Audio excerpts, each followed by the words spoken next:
Okay, Tom, so you finished your color sanding here, but I see that we've applied some blue tape to the edges here. Why did we do that? This is it's called fine line tape, and what we're using it for is so the buffer doesn't accidentally grab an edge. Right. It's real dangerous if you don't do this, because if you grab an edge, you're going right through the paint. It's going to burn it right through, and you've just ruined a paint job. You've got to either paint the whole door or at least touch it up on the corner there. Yeah, and so it's better to be safe than sorry. Absolutely. Okay, so the next step now is going to be buffing, and we're going to be using obviously a buffer like you have right there. That is an industrial buffer. But beyond that, we're going to be using this Malco light finish polishing cleaner. Tell us more about this. This is a product made by Malco. It's a real fine polishing compound.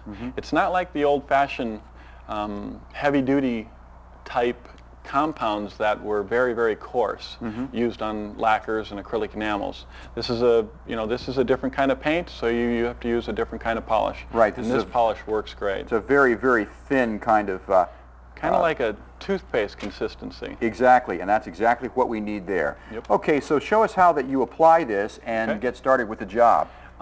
It's always nice when you have people around not to sling this stuff into them. Right, I've got my Spieshecker black shirt on here, so I think I'll stand back as you do this. I might get some on me, but I don't want to sling any on you. Okay. As you can see, this buffer turns in a clockwise rotation. Right. So when I go into the work, I want it to come back into me. Come back this way. If I hit it on this side, you can see where that compound is going to sling. Right, exactly. Right on you. Right. So we want this to sling, and what I'll do is I'll warm up the pad, and you can see it came back to me that way. Exactly.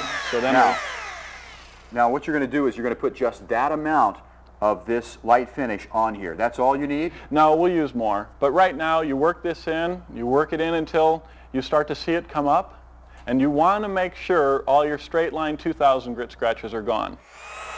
Now you're using just the edge of that buffing pad, right? Is that the technique that you want to use normally? Yes. You don't ever flat buff. Right. A lot of people grab a buffer and flat buff, and they don't have any control with it, and it'll make a big mess. So you're really using about maybe 1/3 of an edge on that? Yes. All right, Tom, that looks great. That looks fantastic, but that's not really the final step, is it? We're going to use this product one more time. One more time, and now we go to a foam pad here. To a foam pad. And I can really already see the difference. This changes the scratch again, because the cutting pad was there to take out the 2000 grit scratch, and it brought up a real nice shine. Now the foam pad is there to take out the scratch from the cutting pad. So we're making that scratch smaller and smaller, kind of like grinding a diamond. Right. And that's the whole idea. It's scratched, but we just keep reducing it and reducing it and reducing it. That's right. We want to take this till the time it's pretty dry. You don't want to completely dry buff, ever, because then you take a chance on burning the paint. Okay. Okay. Put that down. That looks fantastic. Now finally, we're down to the point where we've been waiting for all along, and that's going to be what? The wax. Wax. Yes. Malco again has a really nice product, and you can see the residue that was left from the light finish. Real light, but it's got a little bit of a residue, so we want to take that all off of there. I want to go to a clean surface because I'm going to apply the wax with a sponge. Now the reason why I use a sponge, so you don't get a scratch. Yeah. A rag, diaper, they all leave a little bit of a scratch. That's got fiber to it, and that indeed is going to leave a scratch there. So there is a good technique and a tip for people out there is to use a tile and grout sponge. Make sure they're clean. Obviously. Never been used in tile and grout. Okay. Yeah, don't use your old tile and grout sponge. That'll never work for you.